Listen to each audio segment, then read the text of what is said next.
Hey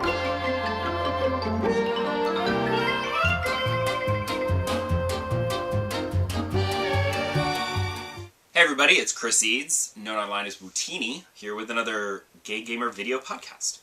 I have to apologize because I broke my promise from last week, where I promised that I would download the Snipper Clips demo and play with my husband and then have something other than Zelda to talk about this week. And unfortunately I never downloaded it, so obviously it never got played, and in the end, all I have to talk about this week is Zelda. Because basically all I'm playing. I have made good progress in Breath of the Wild. I freed the 4th Divine Beast, because I was in the Rito area, and just, they're like, hey, let's do it, and I'm like, alright, fine, whatever. So, I have all the 4 Divine Beasts, and I have the Master Sword, so technically, I could go after Ganon, but I don't think I'm quite ready for that yet. I feel like if I went after Ganon now, I could probably pull it off, but it would be tough.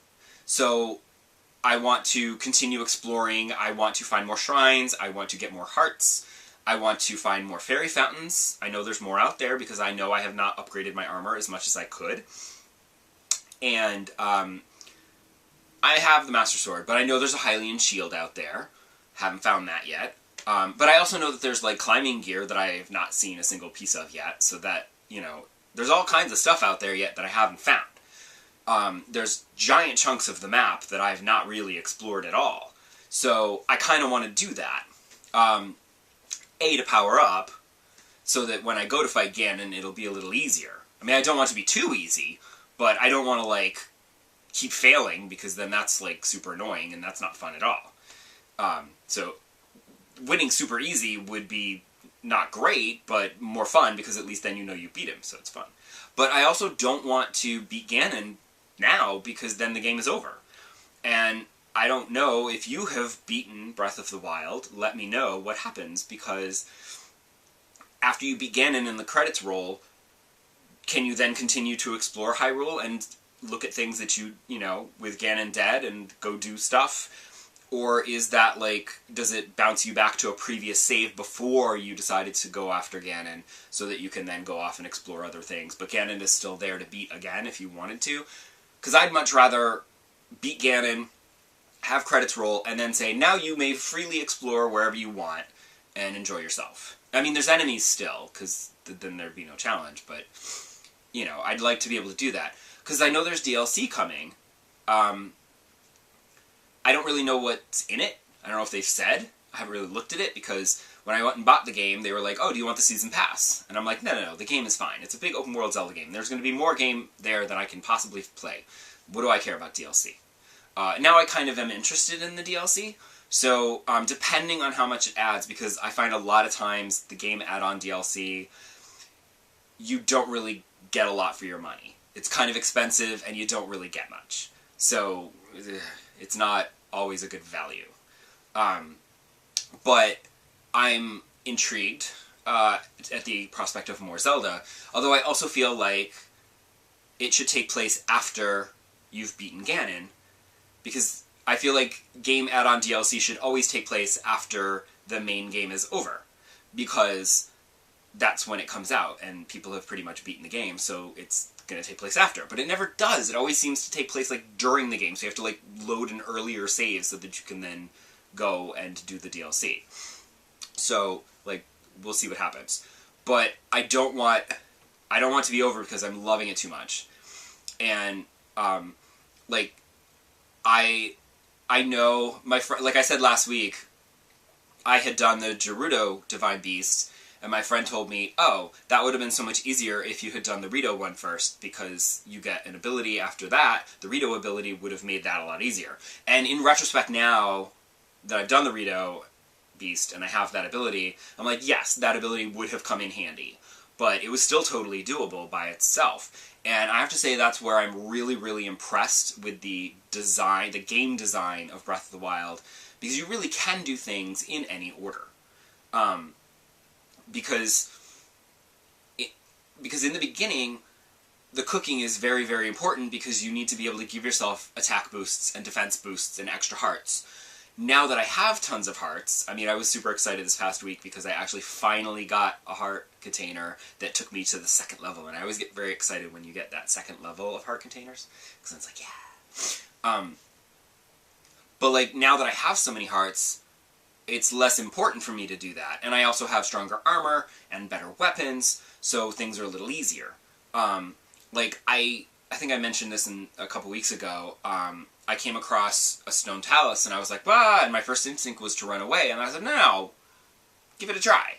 So I fought it, and it wasn't that bad. And then it blows up, and it gives you all these great gems, and I was like, score! So, and in fact, I just, the other day, like, went back, and it respawned, so I was like, let me kill it again, and get more gems, because they're good for money, because you need money, because everything's really expensive in this game. I was like, well, this was really not as hard as I thought it was going to be.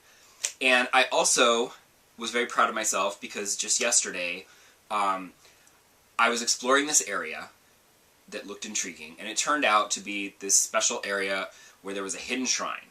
And I spent all this time trying to find the hidden shrine. I find the hidden shrine, and in order to open the hidden shrine, I have to get the key, but it's around a Hinox's neck. And I've been avoiding those big guys whenever I see them in the game world because they're huge, and the first time I encountered one, I mentioned this in the previous episode, it was like, hello, boom, and it went like that and squished me in between its hands, and I had like a half a heart left, and I was like, run away! So I was like, I can't run away. Like, I just spent all this time getting to this place, then all this time looking for the shrine in this place. I found it. I might as well try. And it was not as bad as I thought. And it totally went down pretty quickly. It was not bad at all. And I totally was like, wait, let me eat some food and get some extra hearts and get myself a defense boost and an attack boost, whatever. And it just, I was like, boop, boop, boop, and it went down. And I was like, okay, that wasn't so bad. Maybe I didn't need to waste all my good food. But now I'm like, alright, maybe the next time I see a Hinox in the wild, I'll give it a shot. Because I know one of the side quests, I need to kill a Hinox because somebody... Hinox? I don't know. But I know one of the side quests was somebody was like, oh, can you kill that thing for me? And so I'm like, okay, now maybe I could do that. I still run the hell in the other direction from Lionel's, though, because those things scare the bejesus out of me.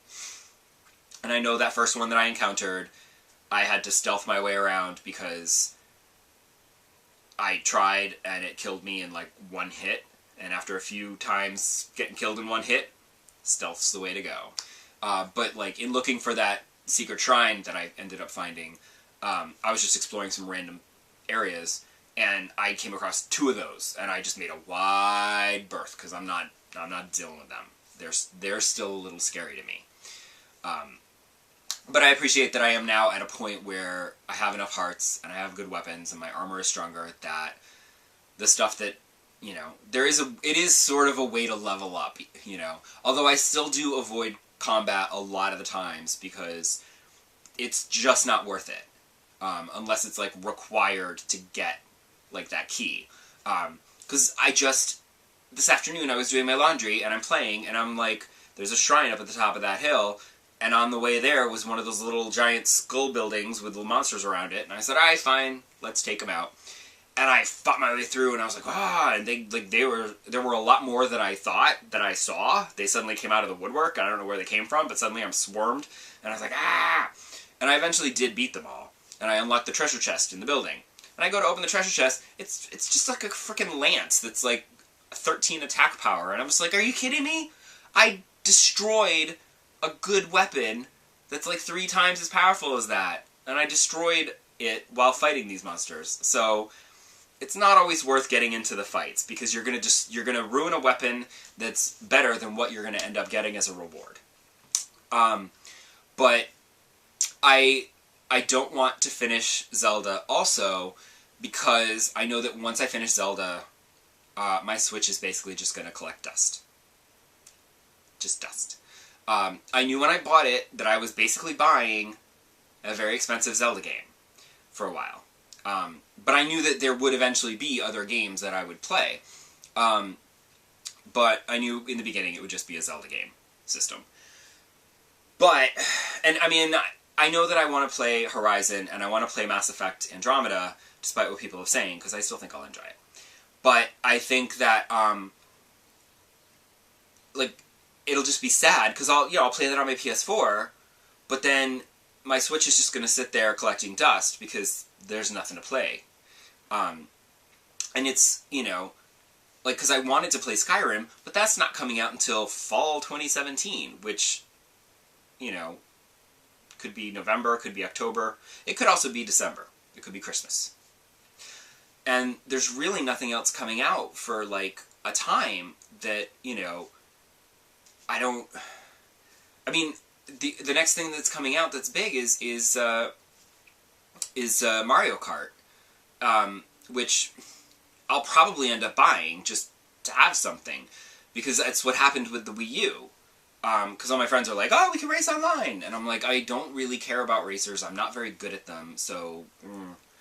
I mean, at least it's like a fun racer instead of the, like, realistic racers, which I'm terrible at. When you give me, like, mushrooms and cartoony weapons and stuff, then maybe it's got a little something extra to it. But I would also buy it because it's something that I can, like, like when I get together with my family, like on 4th of July weekend, I would like something like an immersive RPG that I can play on the long-ass bus ride out to Massachusetts. But when I get there, it'll be fun to, like, prop up the Switch and then give my niece a Joy-Con and we can, like, race in Mario Kart split screen, and that would be fun. So I'm thinking I'll probably end up getting it, even though it's not, like, top of my list. But it's unfortunate. I need like a good solid RPG that I can immerse myself in, because the Switch is like, I want that's going to be my new portable system. That's going to take over for the 3DS. Like, as soon as there's an Animal Crossing game on the Switch, which I'm praying gets announced at E3, once I can get Animal Crossing on the Switch, I won't play my 3DS anymore. Which will be sad, because I love my 3DS. But, like, basically all I'm using my 3DS for right now is to play Animal Crossing. So, once I can play Animal Crossing on my Switch, I don't need my 3DS anymore. And then, that'll give me something to play every day on my Switch, and that way I'll feel like I'm getting my money's worth out of the system, because I'm playing it every single day of my life. So, that's all for this week, but I do promise that next week, I will have a new game to talk about. I'm not going to tell you what it is, and it's not a new game, it's an old game, but it's new to me, and it's something different to talk about besides Zelda. So, come back next week, and I will talk about that. I'll also talk about more progress that I've probably made in Zelda, but I'm also going to talk about that too. So, I will see you back here next time. And if you've played Zelda and beaten it, let me know how it wraps up, and if I can continue exploring after, or if it bounces you back. Alright? See you next week. Bye!